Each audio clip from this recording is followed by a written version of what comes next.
Akkam jirtu daawwattoota OVU nagaan keenya isin ga'uuchaa har'as akka amala keenya waan addaa isin qabannee dhufnee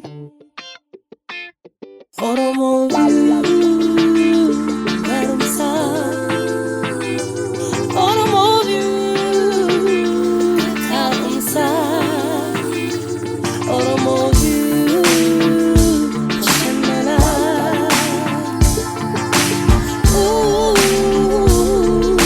Oromoo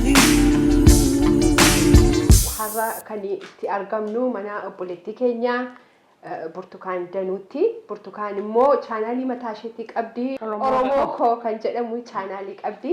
Isarratti yeroo baay'ee nyaata adda addaa yerootti namoota agarsiisti yeroo xinnoo gidduutti namooti akkatti nyaata hojjetu.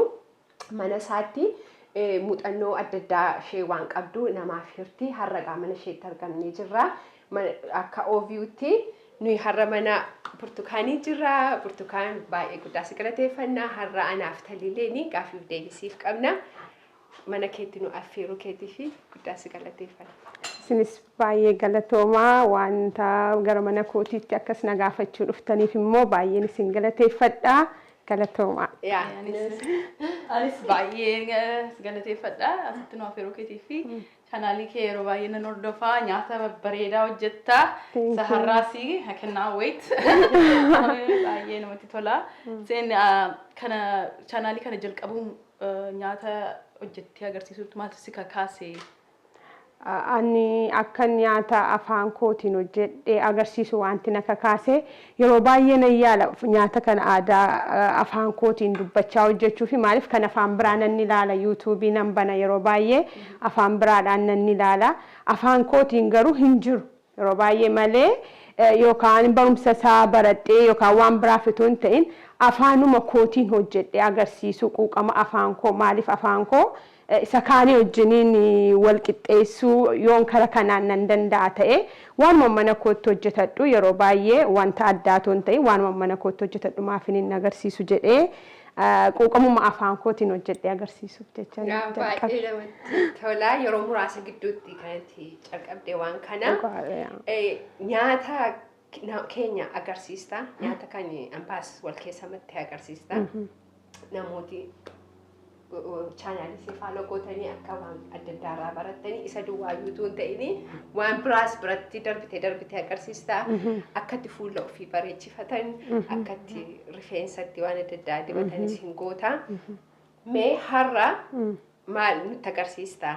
Waan har'a isin yeroo gara mana kootiitti dhufuuf jetta wanti isin agarsiisa jedhee nyaata aadaa biyya koo keessaa isa tokko ta'ee baay'ee kan jaallatamu Dambidollootti dhaladhee guddadhee mujaa Dambidollootti nyaati kun immoo Dambidolloo irratti jalqabesi achi dhufesi amma iddoo garaagaraatti iyyuu nyaatama garuu jalqabni isaa biyya koo gatii ta'eef jechaadha malee ukkaamsaa yookaan affaanyii jedhamuun hojjedhee isin agarsiisa jedhee isin ukkaamsaa yeroo nyaatamus baay'atanii nyaatama gatii ta'eef hojii isaa duwwaatu hin ta'in isin wajjiniin akkas wal geenyee nyaachuuf wanti ta'u ukkaamsaadha jedhee ukkaamsaa kana eenyutu calqabe akkamitti seenaasaa beektaa? Seenaasaa yoon baay'een beekneyyuu garuu kan hin beeku ukkaamsaan akkamitti jalqabe ukkaamsaanii yeroo nuun biyya turre yeroo baay'ee ijoolleedha gatii ta'ee fi badaa hubantii isaan qabnu garuu wanti nan hubadhe yeroo amma beekutti garuu maalidha namooti hiriyooti walitti qabamanii hiriyooti yeroo taphatan yeroo maalidhaan yeroo saalaa qanaa ga'u gara mana manaatti deemuurraa wal ga'anii gara mana foonii dhaqanii ukkaamsaa kana birrii ammuma walitti buusanii birrii of harkaa qaban jechuudha. Birrii walitti buusanii ammuma ukkaamsaa kana foonachuma bitatanii haala adda ta'een dhugaa sa'uuf inni biyyaa eessattuu hin argamu ittuma fakkeessuu maafanis qopheessee isin eege malee innaa garuu baay'ee namatti tola baqa gaafachii hojjetamee ukkaamsaan sun akkasitti dhufu hiriyooti baay'atanii yeroo nyaatanii akkaataan nyaata isaa tabisaa kolfisaa jaalalli iddoo sana jiru mataasaa iyyuu waa baay'ee agarsiisa ukkaamsaan sun iyyuu nuun sabi keenya akkasitti yeroo wal harka wal qabannee dhaabbannu akka tokko akka Ani saba. immoo seenaa ukkaamsaa kan akka itti dhagayetti warra dhiiraatu hojjetaa jedhani kun dhuguma. Maal manatti hin hojjetamu dubartootiin beennu yeroo manatti darbee amma yeroo dhufu maaliif abbaa manooti yeroo achitti hojjetanii yeroo hiriyoota achitti hojjetatanii nyaatan gara manaatti yeroo dhufanii nutti maniin iyyuu manatti hojjechuutti kaane malee jalqabumti isaayyuu achitti yeroo wal argan warruma dhiiraatu muree muruuttis bituuttis hojjechuuttis isaanumatu godha. Warri dammi dolloo Iraanyaa hojjetu jechuudha. Baay'ee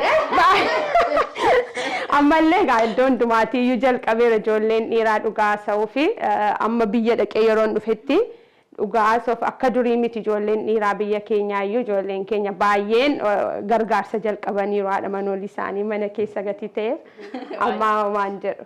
Baay'ee gaariidha. Baay'ee namatti tola. Kun amma argaa jirra gaawanii nutti himta maal fa'aa akka itti daddabalamu maal fa'aa. Egaa ukkaamsaan yeroo hojjetamu ukkaamsaaf wanti baay'ee jalqaba irratti barbaachisu foonidha. Foonni kun qopheeffadhee as bira jira. Foonni nu barbaachisa. Qaariyaan nu barbaachisa. Sodaachisa baay'ee. Ukkaamsaan egaa qaariyaa baay'ee barbaada wanta ta'eefidha. Yeroo ilaalamu akkasitti nama sodaachisaa garuu ukkaamsaa namni nyaate dhukkubumtu hin jiru jechuu dandeessa. Maaliif dhukkuba jiru yeroo baay'ee utaalloo yeroo nu qabu dhukkubuma garaagaraa hosi keessaa fuudhee bakka baay'ee waan namatti tolu. Yeroo minisootaa jirra waan ta'eef minisootaan yeroo qorraati. Yeroo qorraadha. Dambiitti ho'i sanan. Baay'ee dhugaa yeroo maaliif yeroo akkasitti hojjettee nyaattu yeroo tokko mana koo keessatti akkas hojjenne qorri baay'een tini nuti hojjennee nyaannu nannuma keenya si kakkaasa bakka baay'ee si ho'isa wanta ta'eef. Jinjibilli nu barbaachisa ganaa daakna kana hin daakamne agarsiisuumaaf jechaadha. Qullubbiin immoo akka kanatti nu barbaachisa. Zayitiinis soogiddis nu barbaachisa. Dhadhaan immoo kunoo as jira garuu dhadhaa bishaataan miti nuun achii kan itti hojjennu dhadhaa ho'ituu masee kan gurguramtu jirti. Dhadhaa akka kanatti qophaa'e miti inni biyyaattiin hojjennu garuu ituun bassin ho'ituun seemmoo jirti ituun bassinuu ta'ee kanatti ho'ituu mataaf dibattu jiramti isadha kanatti baay'ee urgooftu iseedhaan hojjetama achi qaariyaan iyyuu isa kana miti achii kan ittiin hojjennu ishee baay'ee gubdu sinichoo. Kana caalamu. Xixinnoo qaqalloo iseedhaan hojjetamti garuu waanuma asii qabnuun hojjenna. Kana fakkaata kana nu barbaachisa.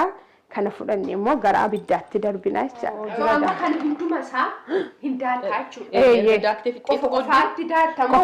Kana qobaattan daakaa qullubbiif jinjibila walattan daakaa jechuudha.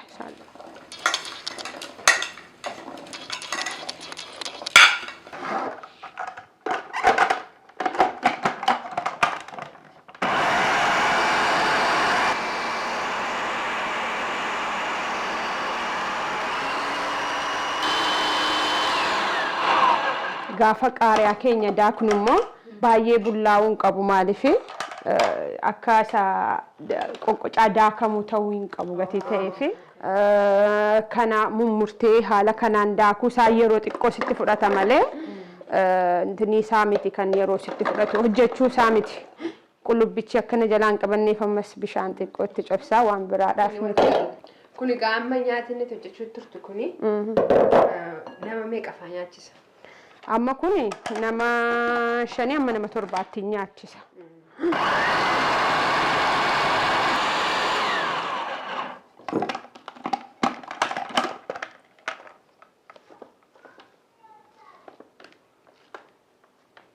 Qoshee furdatti bishaan xinnoon itti godha.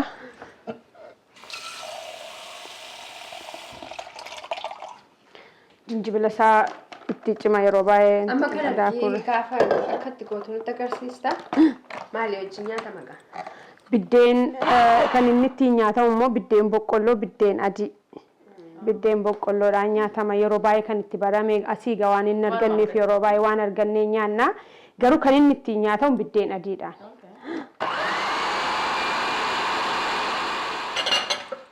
Kun kanumaan nuuf taa'u hojii isaa jalqabna jechuudha. Hojii masaa jalqabna kan akkasuma keessaan naqa. dhadhaan nu barbaachisa. Kun hundumtuu itti nammachuudha. Suuraa jalqaba irratti foontu na barbaachisa jechaadha. Abidda eegan qabsiifadhee booda.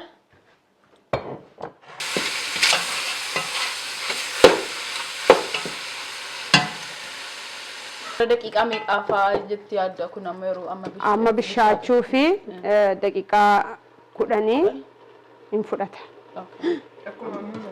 Amma foonichi xuruutti bishaatee litini ta'uu qaba. Namni tokko yeroo baay'ee sa'aatii ishee yookaan ishee beekuu barbaada. Hammamee ispeeshaalii namni biyya alaa jiraatu yeroo baay'ee waa hojjetanii sa'aatii kana amma kanatti yookaan daqiiqaa amma kana amma kanatti. Amma kanatti aanee immoo ashaboon itti naqadhaa. Ashaboo egaa ammuma mi'aa barbaaddetti itti naqatta garuu kun baay'ee dhagatii ta'e sanatti sinnanne yeroon hojjedhe.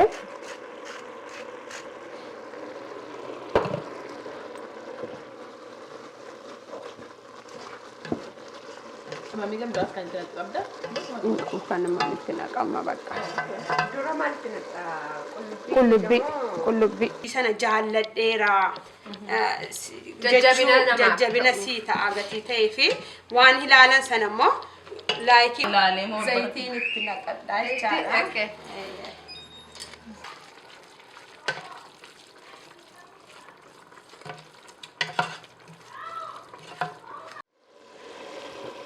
Qullubbiin itti naqadhaa jechuudha. Kun jijimbilaaf qullubbiidha. Kun baay'ata ta'eefi.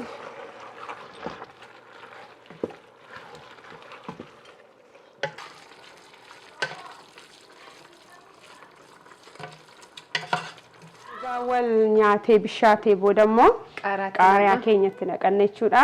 Dhumarratti dhadhaa urgaadhaaf itti naqanna. Irraawwannaa jechuudha nyaata irratti. Amma kanatti aanee qaariyaa isa qopheeffannee itti naqanna jechaadha. Qaaraa qumatu itti namachuudha. Eeyyee.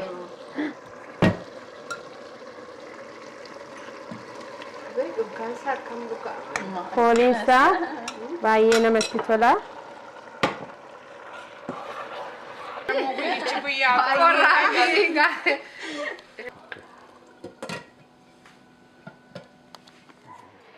Egaa ukkaamsaan keenya achi bishaataa jira. Amma tuunni achi bishaatu nuun immoo maal qopheeffannaa maaliif ho'aasaan nyaatama qabbanaa'uun qabu gatii ta'ee fi ho'aasaan nyaatama gatii ta'eef biddeen keenya qopheeffanna jechuudha. Saanii irra godhanna. Gara jalaa amma kaa'uu barbaaddu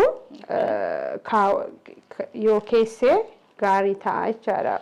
Amma barbaadde inciciibsitu gatii ta'ee fi akkas goote gaafa eega isa gidduutti isa hojjenne gaafa nannu irra keessaan immoo itti qadaaddaa jechaadha. Ani amma fakkeenyaa fi namni keenya gatii baay'ee hin taaneef biddeenuma sadii duwwaan godhe irra keessatti immoo ija lama guutee ukkaamsitaa jechuudha gidduutti. Amma raawwateera. Waan hundumaa fixneerra jechuudha. Amma maalidha akka urgaa bareedaaf yookaan immoo nutti dhandhamni isaas mi'aawuf immoo maaltu nu hafa jechuudha. Dhadhaatti godhannaa jechaadha. Dhuma gaafa Dhumatti eeyyee. Amma gaa ukkaamsaan keenya gara xumuraatti fidanneerra raawwanneerra. Amma maaltu nu hafa nyaachuu qofatu nu hafa jechaadha. Affaanyi keenya fuunee gara nyaataatti dhiyeeffannaa. Gaafa nyaatamu immoo akkam akka ta'e walii wajjiniin ilaallaa numa faana tura.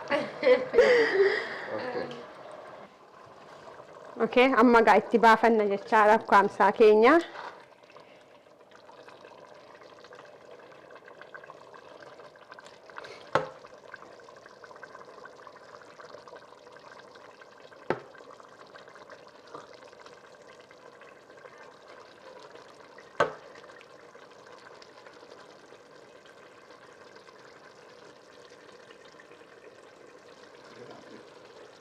Amma isa argii gootee booddee. Baay'ee bareeda. Keekii ma fakkaata kana? Amma biddeen keenya fidannee immoo itti qadaannee dhiyeeffannaa jechaadha. Okay. Amma kana booda maal goona jechuudha biddeen keenya irra keessatti immoo itti ukkaamsinaa jechaadha.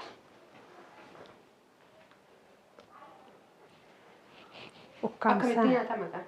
Gaafa nyaatamu akkasumatti galtee nyaattaa jechaadha. Banuun barbaachisu maaliif ho'inni isaa akka keessaan baaneef ho'aama isaa nyaatama waanta ta'eef akkasumatti gashaa nyaannaa jechuudha. Yeroo nyaatanii baay'ee waan ta'eef maali wajjinii gaariidha yeroo nyaatan itti dhugan bishaan moo aannan moo maal fayyadamee bishaan qabbanaa isinii qopheesseera. Kanaaf gaafa nyaatamu dhugaadha baay'ee gubaa. Si dafqisiisuus hin danda'a waan ittiin xaxxaragattanis. Bira kaachuu qabda jechuudha. Isinii qopheesseera bishaan qabbanaan jira isumaan qabaa gara nyaata isaatti deemnaa jechaadha. Baay'ee galatamii dhugaa. Cannot wait to eat. Egaa daawwattoota ofii gara xumuraatti deemutti jirra. Akkuma argitan kana nyaati bareedaa nu hojjettee bakka keenya ukkaamsaa nu hojjettee gara xumuraatti akka itti hojjetan hundumaa nutti agarsiisteetti irraa barattaniitu jennee abdii qabna. Gara xumuraatti dhufnaa nyaachuuf jennaa mee burtee sagantaa keenya kana gara xumuraatti deemna. Dhumarratti ergaa dabarsitu yoo qabaatte waan jettu yoo qabaattes egaa xumura irratti waan hin jedhu isinis na kabajanii dhugaa jechuu fi maaliif yeroo yuutuubii banattu warri nu dura jiran yeroo dhufanii warra reefu ka'an jajjabeessanii baay'ee namatti tola. Dhugaa baay'een isin galateeffadha maaliif isin waggaa tokko lakkoofsistaniittu nuun immoo reefu ji'a lama. Akka kanatti wal guddisna yeroo akkasitti wal dhannee wal gaggaafannu wal jajjabeessina. Dhugaa baay'een isin galateeffadhaa dhuftanii yeroo bareedaa naa wajjin dabarsitanii fi mana kootti guddaa galatoomaa. Egaa Oromoo View warra hordoftoota Oromoo View taatanii egaa hojiin keenya kana fakkaata akka jaallattan abdii guddaa qabna mana keessanittis hojjettanii akka yaaltan abdii guddaa qabna. Baay'een isin galateeffadhaa. Ulfaadhaa. Egaa burtee irra deddeebisee ammas isin galateeffadha sagantaa keenya xumurreerra. Taliilee umarratti waan jettu yoo qabaatte waan hafe yoo jiraate. Anis burtee baay'ee si galateeffadha mana keessatti affeertee nyaata bareedaa kana nu hojjettee nu agarsiisuu keetii fi daawwattoota Oromoo Viitiinis kan hin jedhu Oromoo koo chaanaalii ishee saskiraayibii godhaa, laayikii godhaa, sheerii godhaa. Akkasittiin ol jajjabeessu nun jedha. Sagantaa kana xumurutti geenyeerra nyaachuudhaaf yaadnee jirra. Nyaata bareedaa kanatti isin affeerraa kottaan nyaata. Oromoo